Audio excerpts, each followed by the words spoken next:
Praise God mga kapatid, no? At mahalaga po yung information, no, na may sinabi po yung Pag-asa na medyo lalamig pa daw next week, no? Pero after po nun, alam niyo na mga kapatid, no, mainit na po. So mga kapatid, no, bigyan ko lang po kayo ng idea, no? Kapag ganito pong season, huwag po kayong magwawala ng ano po yung kailangan yung laging inumin. Water. Yan po, no? Lagi po kayong hydrated dapat pag ganitong magsasummer na po. 8 to 10 glasses. Mga kapatid, 8 to 10 glasses yung kailangan natin. Yan, so binabati po natin ang mga may birthday po, no? Ngayong pong buong March.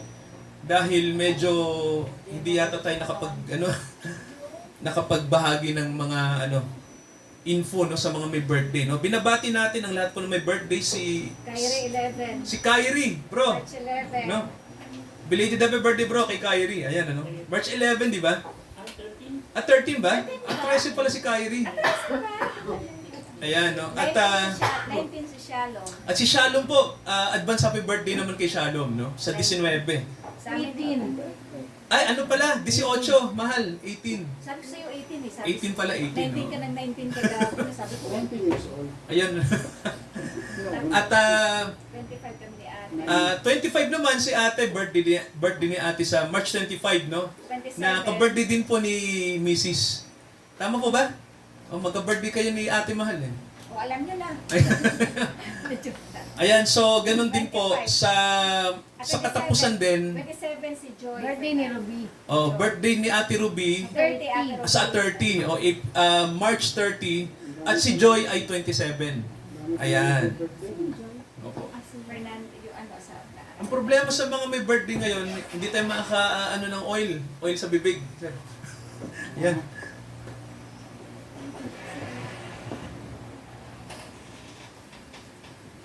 Weekday siya ito yung mga birthday, no? Ayan, so salamat sa Diyos mga kapatid, no, dahil blessing po yung another kaarawan na ibinigay po sa inyo po. Ayan, baka mayroon pa pong nakalimutan na may birthday po ng March. Meron pa ho ba mga kapatid? Yun ang alam ko eh. Yun ang alam ko. Ayan, so... Jaworski. Tagal pa. April pa, April. May pa isang buwan sa Isang buwan pa. Ayan, so mga kapatid, batiin natin yung mga katabi natin. Sabihin natin, God bless you. Sabihin po natin. Ayan, God bless you po. Happy birthday. At pagpipray din po namin, siguro po hindi na namin sasabihin sa public na yung mga dapat pong ipag-pray, yung mga may karamdaman po. No? Pero may mga kapatid po tayo na alam po nila na kailangan ipag-pray po. So mga kapatid, tumayo tayong lahat. Kuya nalaglag.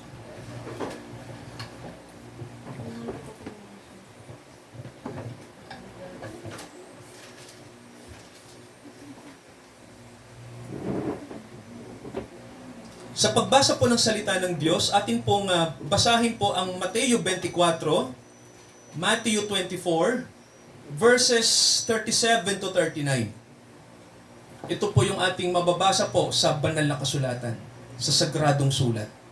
Matthew 24, verses 37 to 39. Ang sabi po ng Panginoong Hesukristo, at kung paanong ang mga araw ni Noe, gayon din naman ang pagdating ng Anak ng Tao. Sapagkat gaya ng mga araw, bago nagkagunaw, ang mga tao ay nagsisikain, nagsisiinom, nag-aasawa at pinapag-aasawa. Hanggang sa araw na pumasok si Noe sa daong. At hindi nila nalalaman hanggang sa dumating ang paggunaw. At sila ay tinangay na lahat.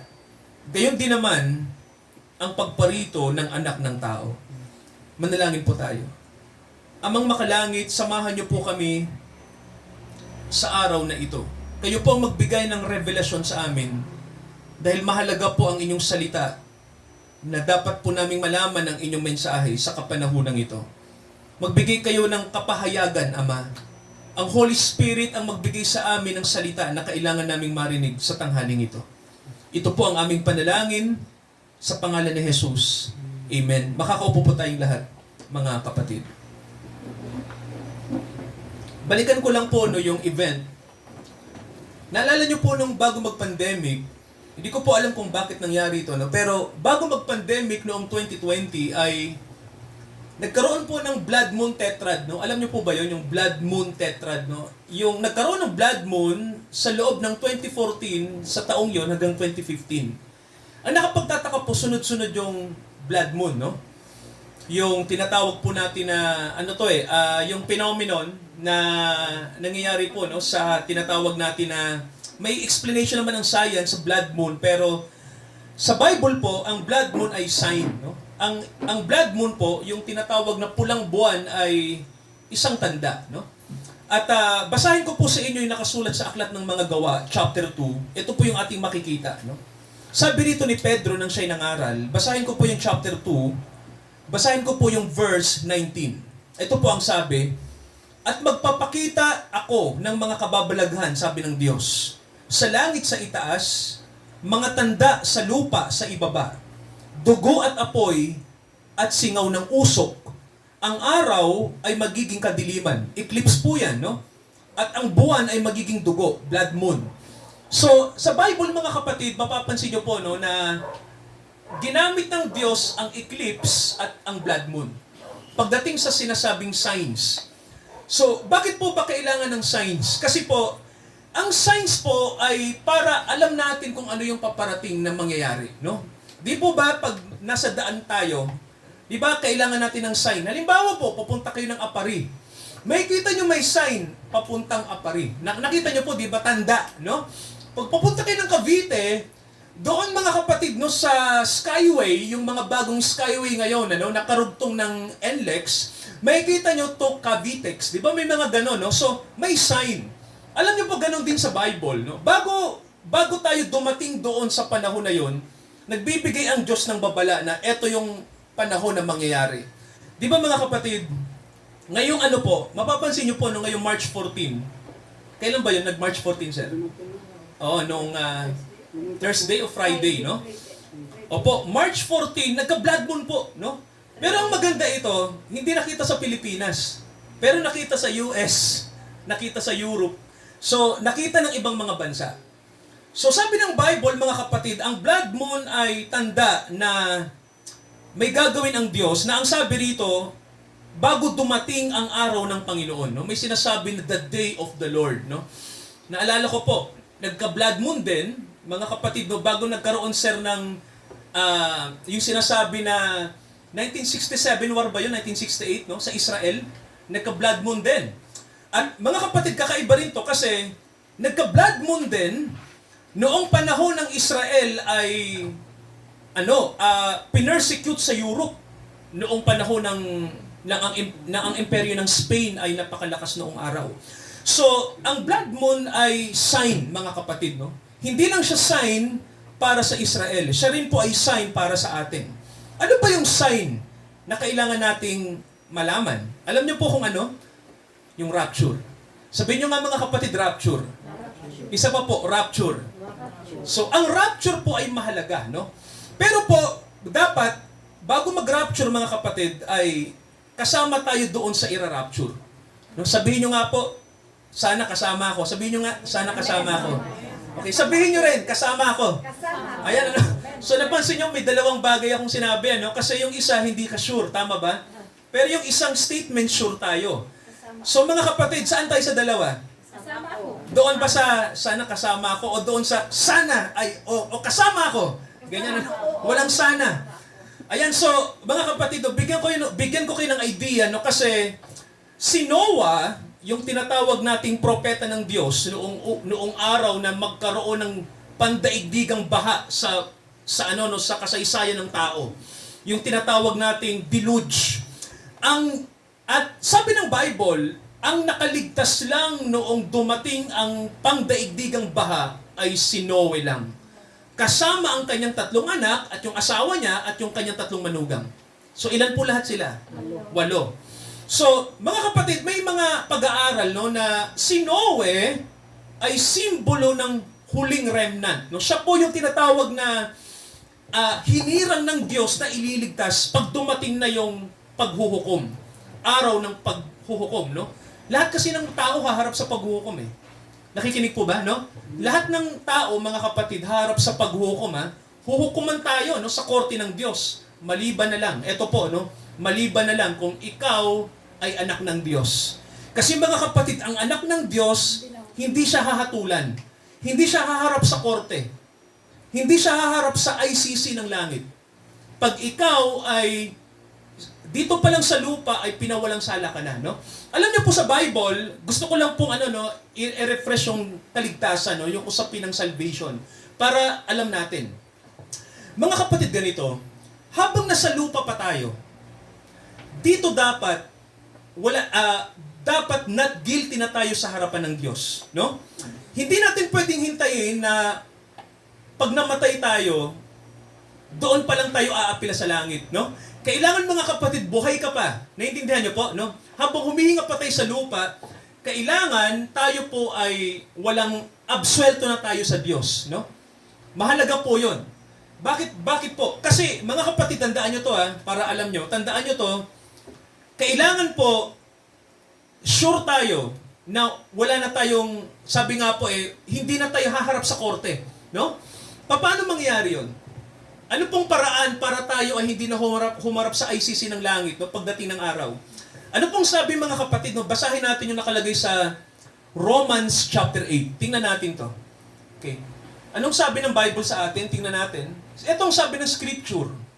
Okay, sabi rito mga kapatid nakalagay, ngayon, walang anumang hatol sa mga na kay Kristo Jesus. Amen po ba?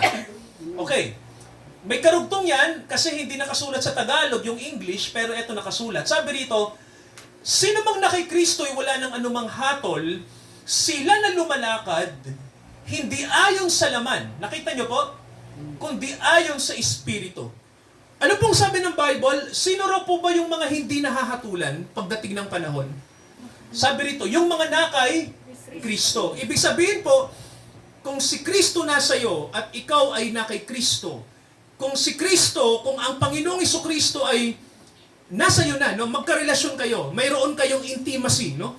Sabi ng Bible sa atin, pag mayroon na kayong intimacy, magkasundo na kayo, ibig sabihin po, tanggap mo ang Panginoon, tanggap ka rin niya, okay? Mahalaga yun, ano? Na mayroon kayong relationship na personal. Sabi ng Bible sa atin, mga kapatid, ay wala nang anumang hatol. Amen po ba, no? So, ito yung paraan, no? Wala akong pakialam kung tayo ay masipag sa relihiyon. Wala akong pakialam kung sa tingin natin mabuting tao tayo. Ang pakialam ng Bible, ikaw ba ay may personal na relasyon kay Jesucristo? Yun po yung mahalaga. Mga kapatid, no, tandaan natin sa Bible, hindi po bibilangin ng Diyos yung mga bagay na tinatawag nating, kasi baka sabihin natin, lahat ng mabubuti kong ginagawa, palagay ko naman ay ipapasa ko ng Diyos sa langit, no? Hindi po bumabase ang Diyos doon pagdating sa usapin ng kaligtasan, no? Alisin niyo po yung ano man yung ating relihiyon, ano man yung ating moralidad, no? Hindi babasehan ng Diyos yan. Ang usapin dito, mayroon ka bang relationship kay Jesus Christ? Alam niyo po si Noah kung bakit siya na-save. Basahin natin yung nakasulat sa Genesis. Tingnan niyo mga kapatid, no, yung nakasulat sa Genesis. Si Noah, sinasabi ng Bible, ay mabuting tao. Bakit ba siya naging mabuti? Mga kapatid, basahin natin to. Okay, Genesis chapter 6. Okay, anong sabi ng verse 8? Okay, verse 7 muna. Okay, sabi rito nakalagay, sinabi ng Panginoon, tingnan niyo pong sabi ng Diyos, nung panahon ni Noah, lilipulin ko ang tao na aking nilalang. Sabi rito, no? So, darating palang panahon mga kapatid, no? Itong paglipol ng Diyos sa sangkatauhan, mauulit po sa panahon natin. At ang sabi rito, lahat ay gugunawin ng Diyos, no? Sabi rito, ang tao, ang mga hayop, sabi rito, no? At ang sabi pa ng Diyos, bakit ko pa nilalang ang mga bagay na to? Pero tingnan niyo po yung verse 8. Anong sabi ng verse 8? Datapwat si Noe, o si Noah. Ano pong sabi? Siya'y nakasumpong ng, biyaya sa mga mata ng Panginoon. But Noah found grace in the eyes of the Lord. Ano pong ibig sabihin yan? Sabihin niyo nga po, biyaya. Isa pa po, biyaya. So mga kapatid, kailangan po nasa biyaya tayo ng Diyos. Amen po ba, no? Kung gusto nating maligtas, kailangan tayo ay nasa biyaya. ang kaligtasan natin ay galing po sa biyaya. Hindi natin gawa. Amen po ba? Kundi biyaya. Sabihin nyo nga ulit po, biyaya. Biyaya. Okay, may tanong ako. Tinatanggap nyo na ba yung biyaya ni Kristo nang siya'y mamatay sa krus? Amen. Sabihin nyo nga po, tinatanggap ko. Mga kapatid, mahalaga yan, ano? Kasi pagdating ng araw, mga kapatid, no? Delikado kapag hindi tayo naligtas sa biyaya. Basahin ko po yung mangyayari po sa hinaharap. Ikalawang Pedro chapter 3 mula verse 1. Okay, tingnan nyo to mga kapatid, no? Ikalawang Pedro chapter 3 mula verse 1. Okay, anong sabi rito? Well, marami sa atin na nag-iisip at siguro wala tayong pakialam, baka may iba sa atin ang iniisip natin ay bakit ba tong si pastor dyan nangangaral ng judgment day, nangangaral ng rapture, samantalang itong mundo natin ay kailangan, sabi nga mamuhay na lang tayo ng maganda rito, di ba? Ewan ko kung darating yung paghuhukom, may nag-iisip sa atin, mukhang hindi naman, mukhang maayos naman ang mundo. Well, mga kapatid, tingnan natin ang Bible, no, kung totoo ba yung iniisip natin. Sabi rito, sabi ni Pedro, ito yung ikalawang sulat ko sa inyo, mga minamahal. Sinusulat ko sa inyo ito, at sa dalawa'y ginigising ko ang inyong tapat na pag-iisip sa pamamagitan ng pagpapaalala sa inyo. Verse 2, basahin natin. Sabi rito, upang maalala nyo ang mga salita na sinabi ng mga propeta noon pa. At ito yung utos ng Panginoon. Ay, mayroon palang utos, sir. Tama ho ba? No? May utos pala si Jesus sa atin. Ano yung utos ng Panginoong Jesucristo? Pakinggan nyo pong sabi niya. Sabi rito ng verse 3, tingnan nyo po na malaman muna nyo ito na sa mga huling araw, tingnan nyo po in the last days, sabi rito, sa mga huling panahon, nakalagay po, magsisiparito ang mga manunuya. Ano po bang ibig sabihin ng salitang manunuya? Okay, sabi rito na may pagtuya na sila'y magsisilakad ayon sa kani-kanilang masasamang pita. Pag sinabi nating scoffers, ito yung mga tao na iniinsulto ang prophecy. No? Ito yung mga tao na wala silang pakialam, sa kanila ang mga hula sa Bible ay mythology, hindi totoo, fairy tale, sa kanila hindi totoo, no? Wala silang paniniwala na may darating na paghuhukom. Alam niyo mga kapatid, no, usapin ng paghuhukom ngayon kasi napaka-kontrobersya na nangyari noong nakaraang linggo, no? Ang hirap magbanggit ng mga political issue dito sa pulpit, no? Kasi ito'y spiritual na usapin. Pero mga kapatid, tandaan nyo yung nangyari sa former president natin ay mangyayari sa lahat ng tao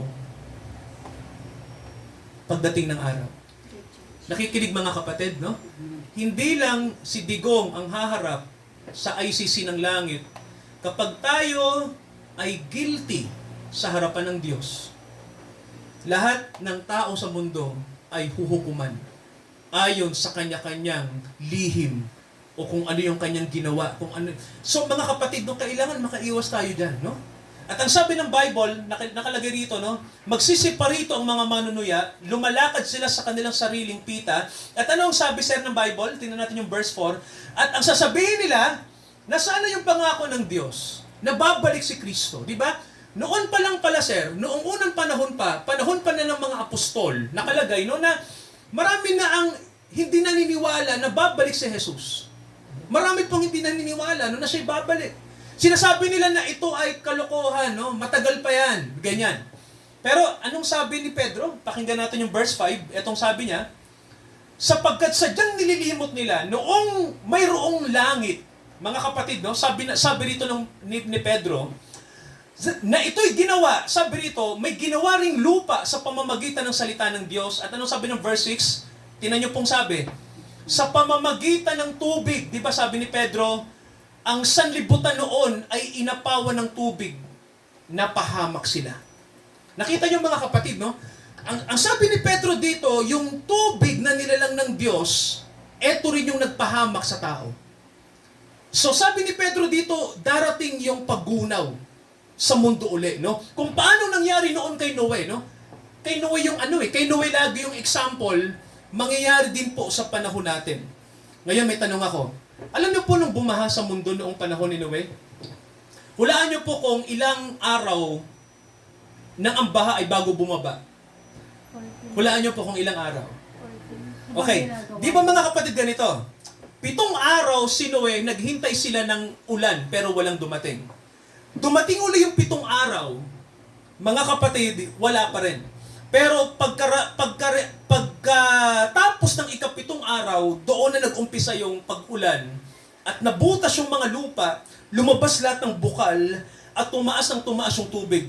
Sabi ng scripture, 40 araw ang baha. No? I mean, yung ulan na walang tigil at yung pagbulwak ng tubig sa lupa. 40 days, 40 nights, ayon sa Genesis chapter 7, at mga kapatid, sabi ng scripture, nakalagay, no? Ang pinakamataas na bundok sa buong mundo, naabot pa yon. Napansin niyo po, no? Anong pinakamataas as of now na bundok sa mundo? Yung nasa Nepal, no? Ang Mount Everest na 29,000 feet, napakataas ng bundok na yun, no? Ang sabi ng Biblia, kung ano yung pinakamataas na bundok, kasi hindi naman Everest no, anong pinakamataas no, hindi natin alam. Kasi marami nang nabago geographically after magkaroon ng deluge, no, nabago ang mundo. Pero hindi natin alam, hindi Everest ang pinakamataas na bundok noon. Ano? Pero ang pinakamataas na bundok na abot ng baha na yon. So mga kapatid, no, pinatay lahat ng may buhay noong panahon ni Noah. At etong malupit, 150 days bago humupa yung baha. Mga kapatid, ganun katagal, no? Etong malupit, kailangan mo nang maghintay ng another 150 days nila Noah bago bumaba yung tubig, no? At naghintay din sila ng 40 days, 40 nights, sir. No? So ganun din yung setting, no? Bago ulit mag-subside yung tubig. Then another 7 days, then another 7 days. Alam niyo po, overall, ang schedule ng baha na yon ay nasa 408 days. So, pakibilang po sa taon. Ilang araw mayroon sa isang taon? 365 days. Dagdagan niyo po kasi 400 days. So, ganun katagal sila Noah sa loob ng arka na marami silang kasama mga hayop sa loob. Naintindihan mga kapatid? Ganun katindi, no? Ang Bible po nagsasabi sa atin na the same ang mangyayari sa panahon ng tinatawag nating Judgment Day. Ngayon, etong mga kapatid, no, may sinasabi sa Biblia, eto, sabihin nyo nga po, kakilakilabot na araw. Sabihin nyo po. Ayan, no? May word na kakilakilabot, no? Malakay, basahin natin to, no?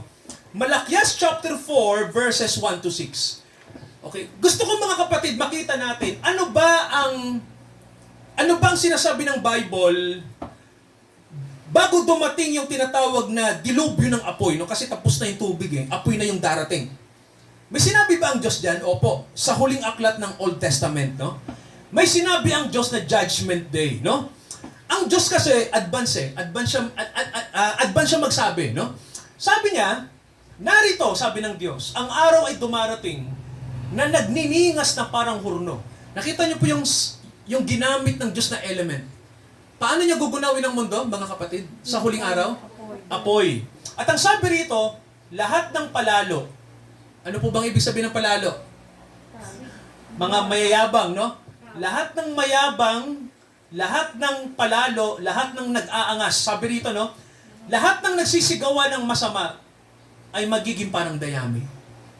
So mga kapatid, may kamatayan ng lahat ng taong maangas. No? Sabi rito, lahat ng palalo ay magiging parang dayami.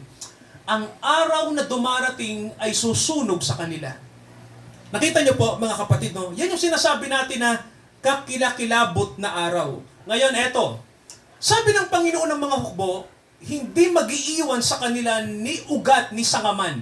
Ibig sabihin po, totally lilipulin ng Diyos ang lahat ng tao na namumuhay ng masama at mayabang, no? Na hindi kumikilala sa Kanya.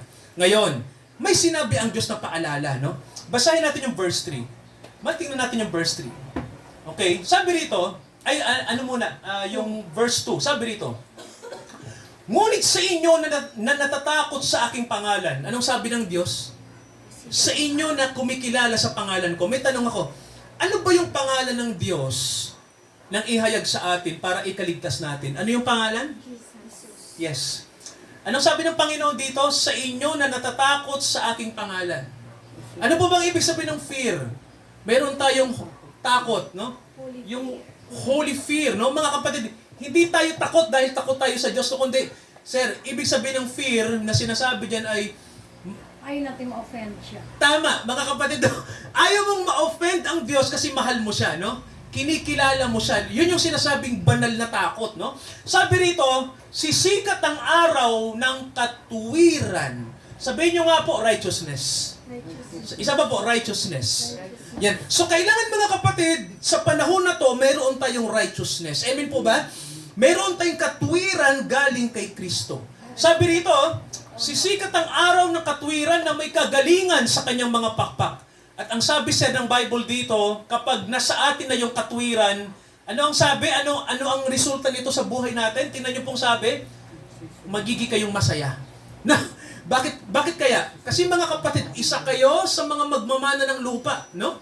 Darating ang araw, mga kapatid, no, na hindi na kayo uupa, hindi na tayo uupa.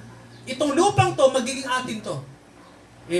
Baka may tanong kayo, paano sila Bilyar, Pastor? Paano yung sila Araneta? Well, pasensyahan tayo, no? Ang sabi ng Bible, ang lupang ito ay ibibigay sa mga anak ng Diyos. Okay? Ito ang kasunod, no? Tingnan natin to. Sabi ng verse 3, inyong yayapakan ang masasama. Amen po ba?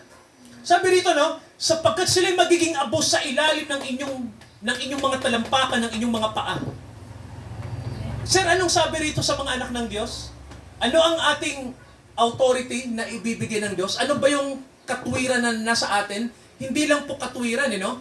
Bibigyan tayo ng Diyos ng authority. Ano yung ating gagawin?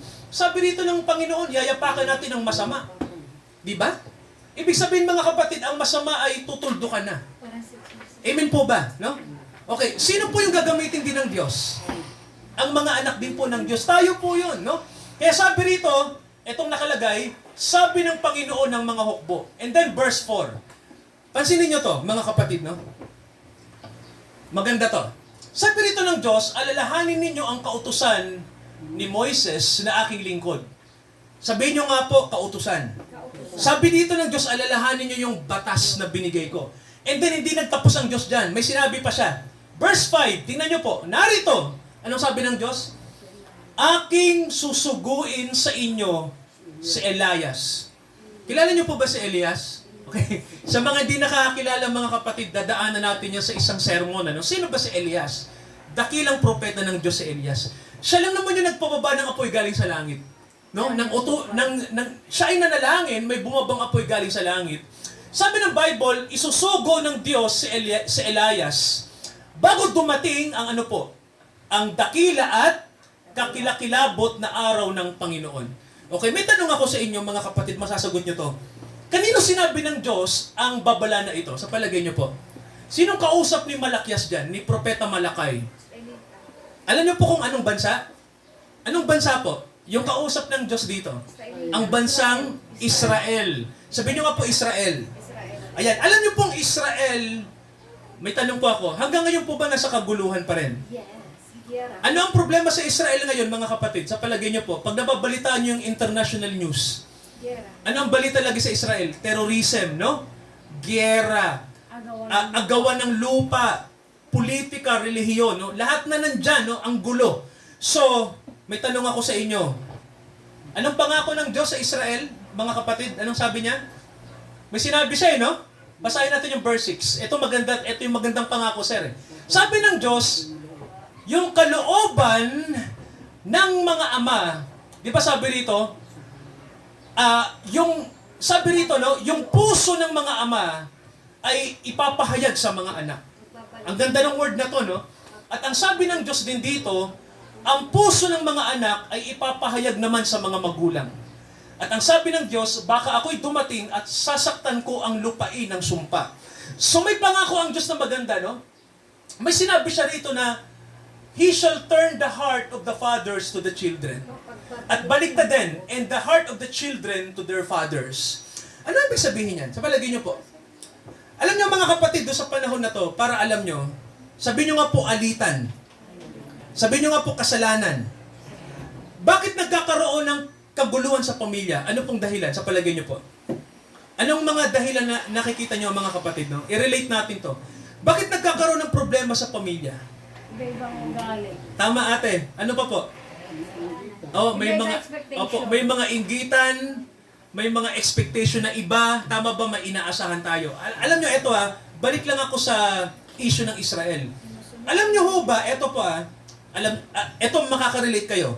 Alam nyo ho ba na ang mga Hudyo, ang mga tao sa Israel, at ang mga Arabo, ang mga Muslim, alam nyo ho ba na magkakamag-anak sila, magpipinsan? Yes. Nakikinig ba? Alam nyo ba ang mga Arabo na kumakatawan sa Islam at ang mga Hudyo na kumakatawan sa Judaism ang Israel, alam nyo ba na magkakamag-anak sila?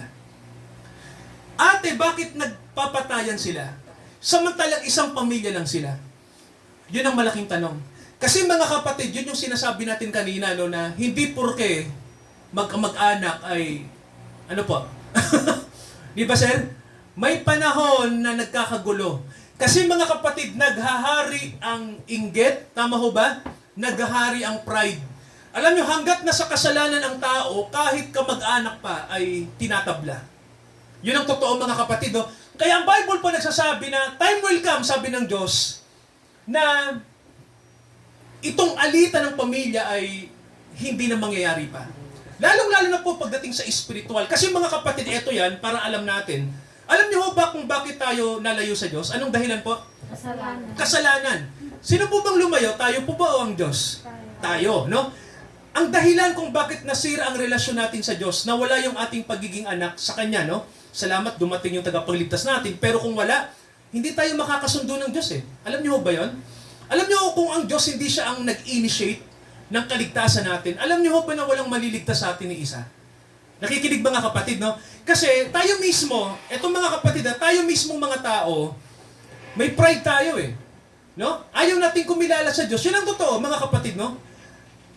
Ang Diyos, sa tingin natin, dapat ako ang pakinggan ng Diyos dahil ako yung nakakaawa. No? Parang gano'n. Pero ang totoo nun mga kapatid, no? Dapat tayo ang makinig sa Diyos.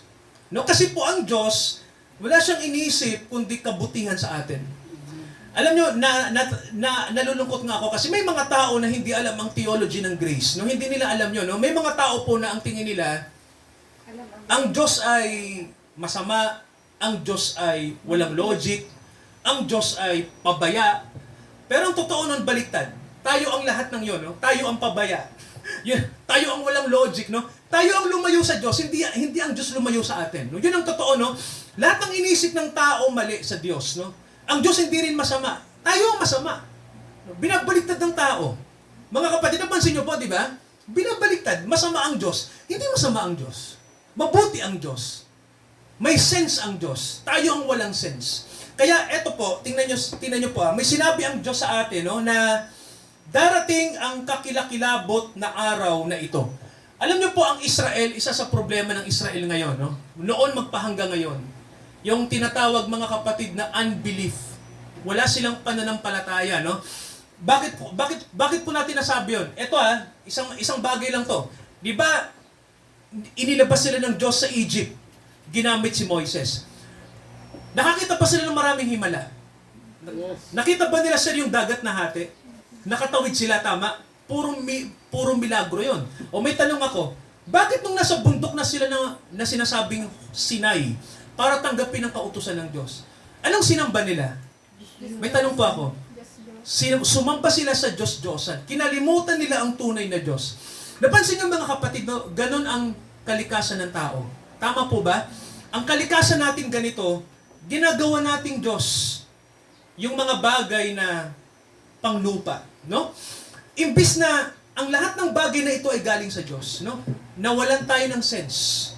Kaya mga kapatid, delikado, ang Israel, kahit tayo ay ganun din. No? May ganun tayong problema. Kaya anong sabi rito? Basahin natin yung Jeremiah, mga kapatid, chapter 30. Okay, Jeremiah chapter 30 mula verse 7 to 9. Okay, may sinabi rito ang Diyos sa Israel, no? So tandaan niyo mga kapatid to darating ang kakilakilabot na araw. Anong tawag ng Bible diyan? Basahin natin yung Jeremiah chapter 30. Jeremiah 30, chapter 30, 30, verse 7. Okay, tingnan niyo po. Okay, tingnan natin to, no? Sabi rito ng Panginoong Diyos, sapagkat ang araw na yaon ay dakila. Ito na naman, matindi to, no? Sabi rito ng Diyos, walang gaya ng araw na yan. Ito'y hula na darating sa mundo, no? Siyang panahon ng kabagabaga ng Jacob. Nakita niyo po mga kapatid, no? Sabihin niyo nga po, trouble. Ayan, no? Darating ang trouble sa Israel, pero pangdaigdigan mararamdaman. Sabihin niyo nga po, kapighatian. Yan mga kapatid, no? May darating na kapighatian, no? Ang sabi rito, pero may pangako ang Diyos sa Israel. Anong sabi niya? Ngunit, ano po? Ngunit siya'y maliligtas doon. Amen po ba? So mga kapatid, no, tingnan natin yung Daniel chapter 7. Okay, tingnan natin ano. Ano ba yung panahon na mabagabag? Yung sinasabing panahon na kakilakilabot. Bakit po ba? Basahin natin yung Daniel 7 mula 21. Eto, pakinggan natin to mga kapatid. No? Sabi rito, sabi ni Daniel, ako'y tumingin at may isang sungay na nakipagdigma sa mga banal at nanaig laban sa kanila. May tanong ako, ano po ba yung sungay? Horn, sungay. Anong sinisimbolo ng sungay sa Bible? Kapangyarihan, no? Alam niyo po ba kung sino yung tinutukoy na sungay na ang sabi ay lalabanan niya ang mga banal at i-overcome ng sungay na ito ang mga banal? Ibig sabihin po, sila'y papatayin, sila'y ipe-persecute sa mga huling araw. Alam niyo kung sino yan? Ang Antichrist, ang Antikristo. Mga kapatid, no, yung representative ni Satan sa mundo na darating dito, no? Ang Antikristo po. Magkukunwari siyang Kristo at kanyang lilinlangin ang maraming tao. Palalabasin niya na siya ang Kristo, pero hindi pala. Ngayon, itong, pakinggan niyo pong sabi ng Bible. Hanggang saang matanda sa mga araw ay dumating yung Ancient of Days. Sabi niyo nga po, Ancient of Days. Ano po sa Tagalog yung ancient? Luma, no? Nakaraan, no? Noong araw pa. Okay, matanda sa mga araw. Alam nyo, isa yan sa mga titulo ng Diyos. Kaya alam nyo, pag ang Diyos pinapakita sa mga picture, matanda na nasa... Pero hindi walang balbas ang Diyos, mga kapatid. Espiritu siya, no? Hindi natin siya nakikita, no? Walang itsura ang Diyos, no? Wala, no? Unless na mag-reveal siya bilang human sa katauhan ni Jesus. Pero bilang espiritu, walang anyo ang Diyos. Pero ang simbolo ng Diyos kasi matanda sa mga araw kasi matagal na siya. Yun ang ibig sabihin na, no? Matagal na siya. Kumbaga po, hindi lang siya matagal talaga. Wala talaga siyang simula. Yun ang reality, no? Walang simula ang Diyos. Kaya noon pa siya na. Kaya ang sabi rito, hanggang saang matanda sa araw ay dumating. At ang kahatulan ay ibinigay sa mga banal. Sino raw po ang hahatol sa mundo pagdating ng panahon? Tama. So mga kapatid, pansinin niyo po ang sabi nakalagay sa Bible na may sungay. Mangyayari po yan sa Israel, no? Yung Antikristo ay magpapakilala sa Israel sa panahon ng dakilang kapighatian.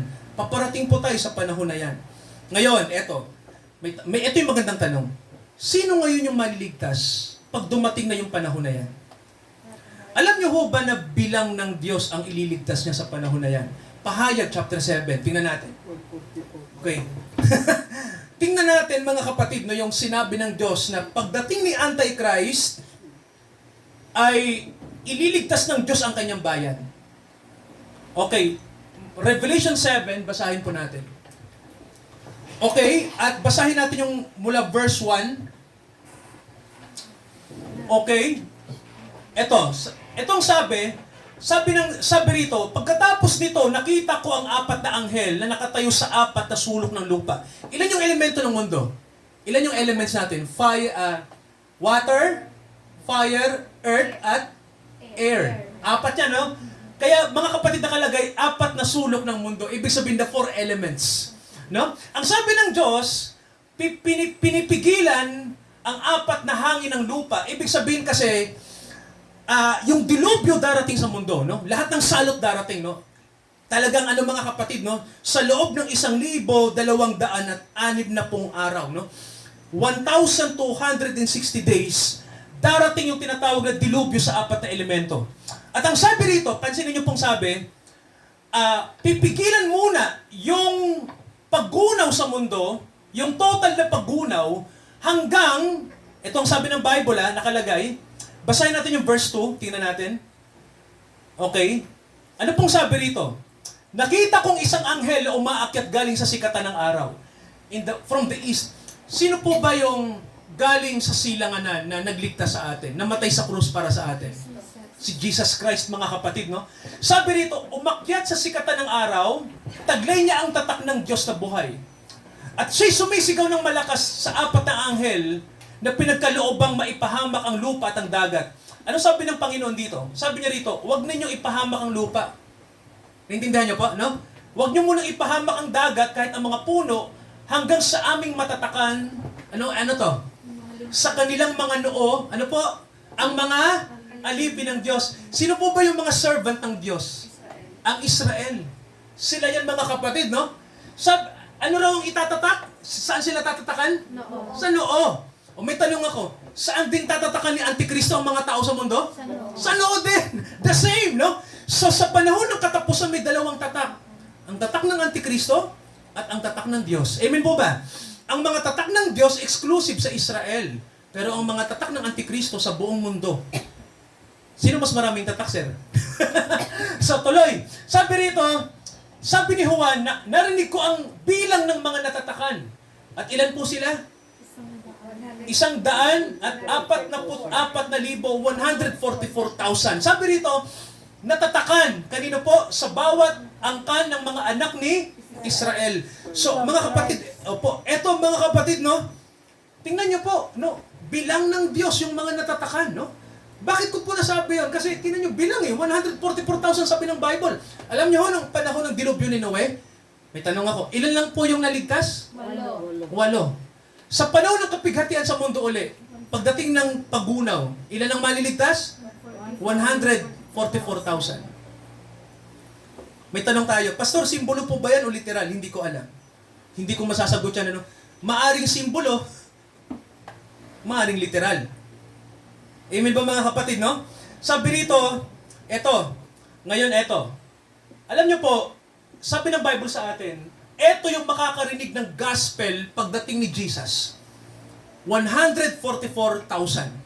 Ngayon po, may gusto kong basahin sa inyo. No? Ituloy natin yung pagbasa. Okay. Eto mga kapatid, tuloy natin ang pagbasa. Mahal, baba tayo. Kasi i-connecta natin ngayon. Okay. Ilan ang tribo ni Israel? 12. Sa isang tribo, ilan yung ililigtas? 12,000. 12,000 times 12, 144,000. Mahal, baba tayo. Okay. Baba lang tayo ng baba. Okay. Eto na. Okay. Verse 9. Tingnan niyo po Pagkatapos ng mga bagay na ito, tumingin ako, sabi ni Juan. Tingnan niyo po. Narito ang lubhang marami na hindi mabilang ng sinuman. Mula sa bawat bansa, lahat ng mga angkan at mga bayan at mga wika, sila'y nakatayo sa harapan ng luklukan at sa harapan ng kordero. Sino po kaya yan? Tama, ang mga hintil, no? At sila ang church. Mga kapatid, no? Sabihin nyo nga po, church. Yan. Yung huling church, yung bride, no? Pero part sila ng bride, pero particular yung huling batch bride ang tawag sa kanila. Pero part sila, syempre, isang katawan tayo Sabi dito ni Juan, itong mga taong to, nakadamit sila ng maputi. Tama po ba? At anong hawak nila sa kanilang mga kamay? May hawak sila mga kapatid, may palma. Naalala niyo ba si Jesus nung papuntang Jerusalem, ano hawak ng mga tao? Palma, no? So sabi rito mga kapatid, no, na nakita ni Juan ang maraming tao na hindi mabilang. Okay, verse 10, mahal, basahin natin. Basahin natin yung susunod na verse. Sunod to. Nagsisigawan ng malakas na tinig sila at nagsasabi, ang pagliligtas ay sumaaming Diyos na nakaupo sa luklukan sa kordero. At anong sabi? Lahat ng mga anghel na nakatayo sa palibot ng luklukan ay, sumamba, no? Sa Diyos at sa kordero. Yung mga matatanda na tinatawag nating 24, sumamba rin sila. Nagpatira pa sila sa luklukan ng Diyos. At nagsabi, siya nawa. Pagpapala, kaluwalhatian, karunungan, pagpapasalamat, karangalan at kapangyarihan, kalakasan nawa ang sumaaming Diyos magpakailanman. Eto na. Isa sa matatanda na nasa trono ay kinausap si Juan. No? Tingnan natin to. May tanong ako Ito mga tricky yung question na to. Bakit 24 yung nasa trono ng Diyos? Bakit 24? Bakit kaya? 24. Okay. Kasi mga kapatid, ilan yung tribe ng Israel? Ilan yung tribe? Ilan yung apostol ni Kristo? 12. 12 plus 12? 24. Sabi ng Bible, sinabi ng isa sa mga matatanda. Tama po ba? Alam nyo, sino yung isa sa matatanda na yun sa palagay nyo? Sino sumulat ng Revelation? Si Juan. Si Juan ba kasama sa trono? Sa 12? Sabi ng Bible, sir, isa sa matatanda sa trono, kinausap siya. Pero supposed to be si Juan ay nandito pa sa panahon natin. Tama ba? Pero isa sa trono ng mga apostol, kinausap siya. Hindi kaya si Juan yun? Hindi natin alam, sir, no? Kasi mga kapatid, ito yung mystery ng mga ligtas, no? Ng mga saved, ng mga elected, ng mga, lalo na pag mataas ang trono mo. Di ba sabi ni Kristo, ang buhay nyo ay nandito sa langit. Tama ho ba? Ang kausap dito ng Diyos, ang mga anak niya, no? Pag nasa lupa tayo, malalim to eh. Pero hindi natin to pwedeng gamitin sa mga elder sa langit kasi mataas ang tungkulin nila. Pero mayroon tayong buhay, may DNA na tayo sa langit kasama si Kristo, di ba? Kasi ang sabi ng Bible, ang buhay natin ay sino? Ang buhay natin ay si Kristo, tama po ba? So kung titingnan nyo, no? Si Juan na apostol at may kumausap sa kanya, isa sa mga trono ng mga apostol. Isa siya ron eh. Di ba? Kaya may theory dito na baka si Juan kinausap yung isa niyang katawan. No? Kasi mga kapatid, yung glorified body natin, hindi na tayo yon. Tama ba? Iba yung John Calvin sa langit, iba yung nasa lupa. No? Well, ako yon, pero hindi ako yon. No? Nagigets nyo ba, no? Kasi may iba ka ng katauhan eh. Kasi alam nyo sa Biblia, pag anak ka ng Diyos, may bago kang pangalan. Natindihan nyo po, si Israel, hindi naman Israel ang pangalan niya. Tama ho ba? Jacob yun eh. Pero ang sabi ng Diyos, tatawagin kitang Jacob, no? Kaya ang Jacob at ang Israel, bagamat parang isa yan, pero magkaiba. Si Abraham din. No? Si Abraham, dating Abram, ginawang Abraham. Iba na yung pangalan ng mga anak ng Diyos sa langit, no? Siguro iba na rin yung name nyo ron, no? Pag kayo kasama, iba na rin yung pangalan ko, hindi na John Calvin, no? So sabi rito, nakalagay, may nagtanong sa kanya, at ang sabi sa kanya, sabi kay Juan, itong mga mapuputing damit na mga tao na nakikita mo, no? Saan kaya sila galing? Sino-sino kaya? Di ba tinanong siya? No? So, curious yung matanda na nasa langit eh. Kilala mo ba kung sino yung mga taong yan? Di ba? Anong sabi ni Juan? Panginoon, hindi ko alam eh. Ikaw lang nakakaalam yan. Alam niyo, sumagot yung isa sa matatanda. Tingnan niyo po Sinabi niya, ang mga ito yung mga nanggaling sa malaking kapighatian. Okay, gusto kong itama yung salita, no? Mga kapatid, sa original Greek, para alam natin to, okay, sa original na Griego to, okay, hindi ito kapighatian na salita. Alam niyo kung ano yung nakalagay? Ang nakalagay dyan ay persecution. Galing sa malaking persecution. No? Yan ang nakasulat, no? So, ibig sabihin, malaking pag-uusig. Meron ka bang ano dyan, mahal? Para makita? Okay? Tingnan natin, no? Okay.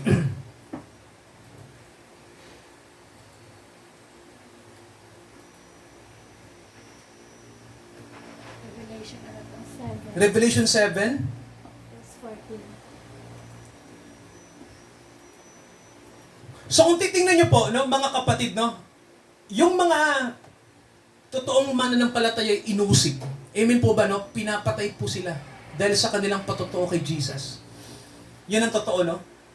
Okay, tingnan nyo po yung salitang tribulation lang ang ginamit pero may salita ding persecution.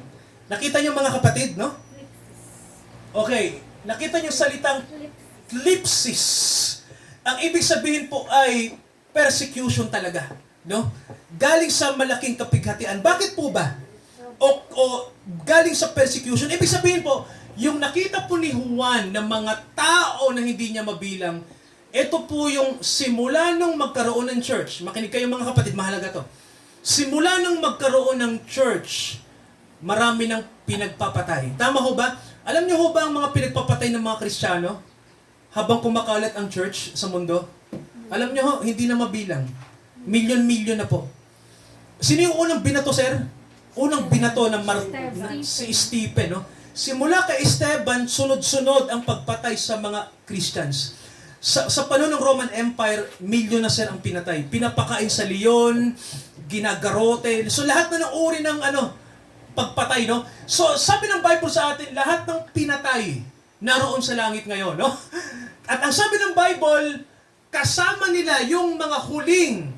Sir, di ba binasa natin yung 144, di ba? Kasi mga kapatid, sa panahon ng Antikristo, yung 144, palagay niyo po, anong gagawin sa kanila ng Antichrist? Persecute. Ipe-persecute din sila. Kaya mga kapatid, sa totoo lang, no, sa panahon na yan, baka may magsabi sa atin, Pastor, may pag-asa pa ba na maligtas sa panahon na yan pag dumating na yung Antichrist? Pangatagan. Sumama kayo sa Israel. Kung kasama kayo sa 144,000, kasama kayong maliligtas. Yun yan. Pero kung hindi kayo kasama dyan, ibig lang sabihin noon, nandun kayo sa kabilang tatak. Hindi kayo doon sa tatak ng Diyos, no? Yun po yun. Kaya, kung titingnan nyo, mga kapatid, no? Ang dakilang kapighatian, darating ito sa Israel. Para sa lahat ng mga taong nagpatatak sa Antikristo, tandaan nyo po ito, mga kapatid, no? Wala na ang church sa panahon na to. Wala na po sa panahon na to. Sa panahon ng Antikristo po, no? Wala na dyan ang church na sakdal. Wala na po, no? Dinala na po sila ng Panginoon sa langit. Yun yan, ano? May sinabi po ang Bible dito, Pahayag 3, 9-10. Tingnan nyo pong sabi rito, no? Okay, Pahayag 3, 9 hanggang 10. Okay, eto po. Okay, eto mga kapatid, tingnan nyo to, no? Okay, sabi rito, okay, etong sabi, narito, sabi ng Diyos, ibinibigay ko sa sinagoga ni Satanas ang mga nagsasabing sila'y mga Hudyo at sila'y hindi. Tingnan nyo, sir, no? Ang issue dito, ang Israel pa rin, no? No? Kasi, simbolo po, itong chapter 3, verse 9, na ang Israel po ay, kumbaga, panahon ito ng pangangaral sa kanila. Alam niyo po ba sa Israel nangangaral na ngayon? Okay? Pero marami pa rin ang hindi talaga kilala si Jesus nung nagkukunwari lang na kilala nila. Pero sila nagbubulaan pa rin. Tuloy natin ang pagbasa. Pansinin niyo po ito kasi malalim na to. Sabi rito, sila'y aking paririyanin at pasasambahin sa harap ng iyong mga paa at nang malaman nila na ikaw ay aking inibig. Okay, may tanong ako. Sino kausap ng Panginoong Hesukristo dito? Church. Ang bride, no? Sabi niyo nga po, bride. Okay, ang church po kasi ang tawag sa Revelation sa church, bride, no? Nobya. Pansinin niyo po, anong sabi mga kapatid, no? Sa mga nagkukunwari na may faith sila, anong sabi? Sila'y aking paririyanin sa'yo. At anong sabi ng Panginoon dito? Pasasambahin sa harap ng iyong mga paa. Malalim po ba yan? Tingnan nyo to mga kapatid. Gusto ko po huminto muna kasi kontrobersya to. Di ba mga kapatid, ang Panginoong Hesukristo lang ang dapat sambahin, ang Diyos lang? Tama ho ba? Bakit mo pasasambahin sa church? Tama ba? Okay, may tanong ako. Bakit sinabi ng Panginoon yan? Time will come na may mag-worship sa bride. Alam niyo kung bakit? Mga kapatid, alam niyo kung bakit? Kasi si Jesus at yung bride niya ay magiging isa. Hindi na sila magkahiwalay. Sa ngayon kasi, hiwalay. Tama ko ba? Pero time will come mga kapatid, magiging isa si Jesus at ang nobya, yung church, yung sakdal na church. Hindi denomination ang tinutukoy ko. Amen po ba? Kasi mga kapatid sa langit, walang denomination, walang baptist, walang victory. Ang mga naroon, mga anak ng Diyos. Walang label. Ikaw na templo. No? Kaya ikaw ang templo, no? Wala tayong label dito, no? Kaya sa langit walang baptist doon, walang Pentecostal doon, no? Walang victory doon, no? Ang mga nandoon, mga anak ng Diyos, walang label. Okay? Kaya sa atin ang mahalaga, anak ka ba ng Diyos? 'Di ba? Kaya nga ito sabi ng Bible, time will come, pasasambahin ko yung mga mali ang trato sa akin, no? Kasi ikaw at ako'y magiging isa. Sabi ng Panginoon yon. At tingnan niyo mga kapatid yung pangako ng Panginoon sa bride. Verse 10, sabi niya, sapagkat tinupad mo ang salita ng aking pagtitiis. Sabihin niyo nga po, word of my patience. Sabihin niyo po. Ayan, tinupad mo yung salita ng aking pagtitiis. Anong sabi rito? Ikaw naman ay aking iingatan sa panahon ng pagsubok na darating sa buong mundo. Grabe, no? Sir, ikaw ay iingatan ko saan daw? Saan daw po? Sa panahon ng what? Subok. Na darating saan? Sa mundo. Sa buong mundo, dakilang kapighatian. Lahat ng tao dadanasin na yan. Pastor, kailan mangyayari yan? Hindi natin alam. Pero nag-uumpisa na po. No? Pastor, mapayapa naman ang mundo ah. Hindi ko po pwedeng sabihin na mapayapa ang mundo. Bakit mga kapatid? Mapayapa ba talaga ang mundo? Sagutin niyo po. Mapayapa ba ang mundo? Well, sa mga anak ng Diyos, yes. Kasi hindi na tayo mag-aalala pa. Tama ba? Kasi sir, may sabi sa Bible eh, iingatan kita. Tama ba? Oh, sa atin mapayapa. Pero may false peace ang mga tao. Tama ho ba? Kaya alam niyo po, lahat ng nangyayari sa mundong ito, papunta tayo doon sa tinatawag na dakilang kapighatian. So mga kapatid, tandaan niyo po yung sequence of events, no? Si Noah, siya ang Israel. Tama ba? Dumating yung dilubyo, dumating yung kapighatian. Tama ba?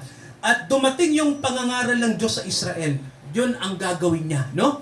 Kaya si Noah nangaral. Tama ba? Ang Israel din po, makukonvert din sila kay Jesus Christ. Ngayon, nasaan ang church doon? Wala na po. Kasi si Enoch, sir, nasaan si Enoch, sir, bago mag-Noah? Wala na si Enoch. No? Kaya mga kapatid, bago dumating sa Israel si Jesus, tayong mga nandito sa Bride Church, no? Hindi na tayo kasama dyan, no? Kaya lang yung asawa ko, ang sabi niya, kung tatawagin pa daw siya sa Israel, okay siya kasi no choice eh, kung siya kasama doon. Tama ba? Maaring ako din. Maaring kayo na hindi kayo kasama sa rapture, doon kayo sa 144,000 isasama. Pero mga kapatid, kung hintil ka mahal, I'm sorry to say, kasama ka sa rapture, no? Alam niyo po, mas gusto ko sa rapture. No? Ito, bago ako magtapos, alam niyo kung bakit? Ang rapture kasi, ikakasal si Jesus sa bride, tama ba? At yung bride, anong magiging na? Pag pinutungan na ng crown, ano nang tawag sa kanya? Isa na yung asawa. Opo, anong tawag sa asawa ng hari? Queen. Queen. Okay. Sir, kompleto bang paghahari pag walang queen? Wala. Sa millennial reign, pagbalik ni Jesus dito uli, no, sa millennium, 1,000 taong maghahari siya, mayroon ba siyang queen, sir? Sa katabi niya? Yes. Kaya nga ang sabi ng Bible eh, pagbalik ni Jesus, sa loob ng 1,000 years na maghahari siya, may mga luklukan na kasamang maghari ang mga anak ng Diyos. Ibig sabihin po, ang simbolo natin doon ay queen tayo. Amen po ba, mga kapatid? Kaya po sa panahon na to, kailangan ikasal muna tayo. Amen po ba? Bago tayo maging reyna. Mga kapatid, mag-pray tayo. Hallelujah. Let us pray. Sana po naintindihan niyo po yung pinag-aralan natin. Dakilang Ama, kung paanong si Noah na lang ang naligtas noong panahon ng kapighatian, kasama si Enoch na dinala sa langit. Ito'y simbolo po ng pagpunta ng inyong church bride sa kalangitan. Sapagkat ikakasal po kami, Ama, sa inyong anak, ang aming manunubos. At Ama, nais po namin na ngayon pa lang ay may relationship na kami sa Kanya. Gusto po namin, Father, na isa kami sa tinatawag na bride. Kasi, Father, ito yung kaligtasan namin ngayon sa panahon na to. Na kami ay maging kasama sa nobya o tinatawag na magiging asawa ni Jesus. Symbolically, spiritually speaking. Ama, nawa, magkaroon na kami ngayon ng relationship kay Jesus. Alisin namin ang lahat ng mali sa amin. Patawarin niyo kami sa lahat ng aming kasalanan. Linisin kami, Ama, ng dugo ng inyong anak. Upang kami po'y maging karapat-dapat na nobya niyo. Kami po ay isa sa inyong mga anak. Dakilang Ama. Narito po ang inyong salita. Nakita namin, Ama, na mahalaga po sa panahon na to na kami po ay maging sakdal ng mga anak nyo. Dahil ikakasal kami sa salita nyo. Ikakasal kami kay Jesus Christ. Father, nawa, bago dumating ang kapighatian sa mundo, kasal na kami, kasama na kami diyan sa kalangitan. Father, thankful kami dahil mayroon pong assurance kami kung tunay kaming nagre-repent sa aming mga kasalanan. At kami ay nagpapasakop kay Jesus sa panahon na to.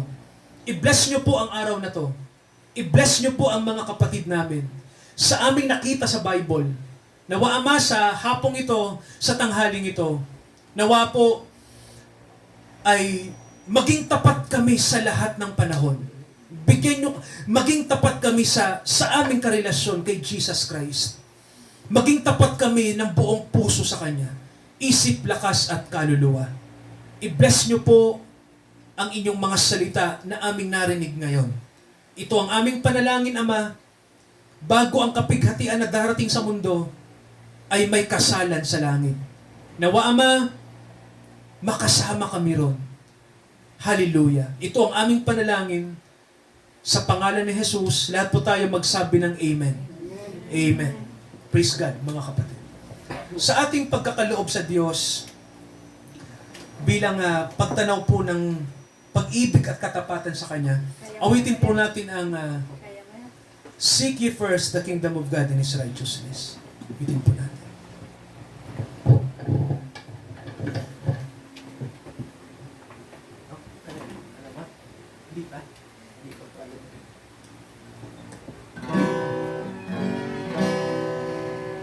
Seek ye first the kingdom of God and His righteousness, and all these things shall be added unto you. Hallelujah, hallelujah.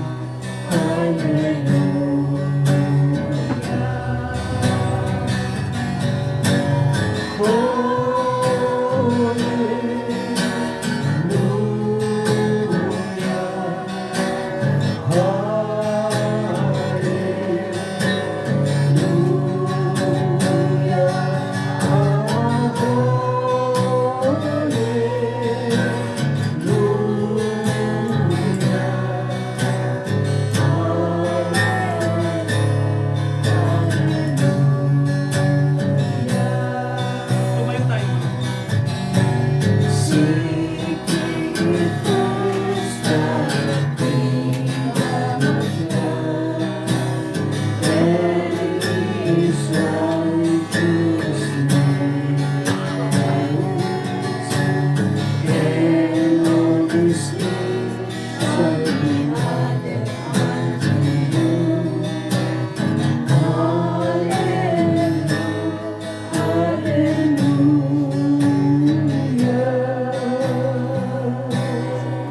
Sa panalangin po na pag-ando.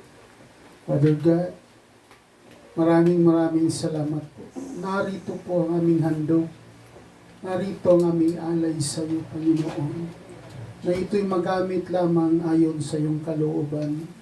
Na makatulong nawa upang magpalaganap at umakay ng mga kaluluwa at dumami pa ang magiging anak mo, Panginoon. Basbasan niyo po ang aming mga alay para sa iyo, Ama, na siksikliglig at umaapaw. Ganon din po sa mga anak na nagbigay ng kanilang mga pinagpaguran, Ama. Pagpalain mo sila ng siksikliglig at umaapaw at alagaan niyo po sila, Ama, upang sa darating na panahon sila'y makatulong sa iglesia ito. Ito ang panalangin in the name of the Lord Jesus Christ. Amen. Sa Diyos na sa atin ay tumawag, pagpalain niya tayo. Dakilang Ama, pagpalain niyo ang mga kapatid, magpalakas kami sapagkat ang panahon po ay bilang na sa panahon na ito. At nawa Ama, kami ay maging kabahagi ng kasalan, isang dakilang wedding ceremony in heavens. And Father God, napakaganda po sapagkat pag-iisahin nyo ang inyong anak at ang inyong mga anak.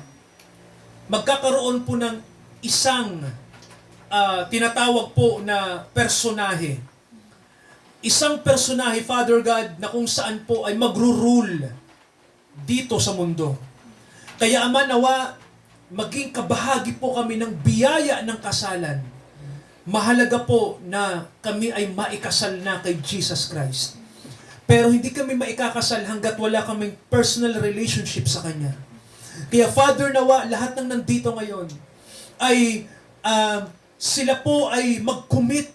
Sila, Father God, ay ipahayag nila ng buong puso namin, ipahayag namin lahat na, Panginoon, tinatanggap ko po kayo na aking Panginoon at tagapagligtas. Tanggapin niyo rin po ako na inyo po kong mapapangasawa at anak po. Kaya nawa dakilang Ama, Panginoong Jesucristo, kami ay naninikluhod sa inyo. Natawagin niyo po ang mga kapatid namin na kailangan po nila ng katiyakan ng kaligtasan. At narito, Ama, ang paraan para makatiyak kami na kami ay kasama sa mga ligtas.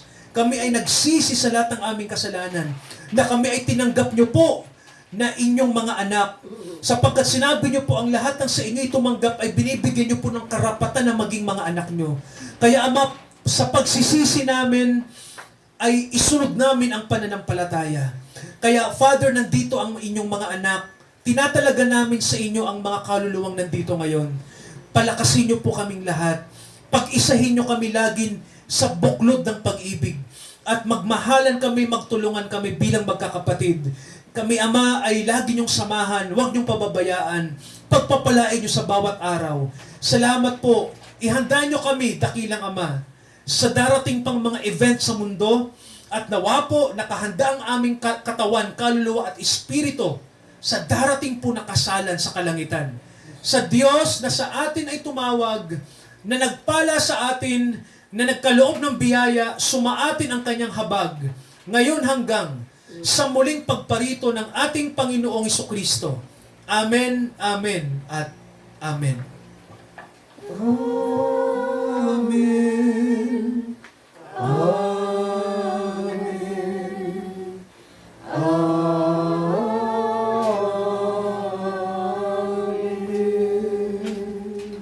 Sabihin natin sa mga katabi natin, God bless you, mga kapatid. God bless you.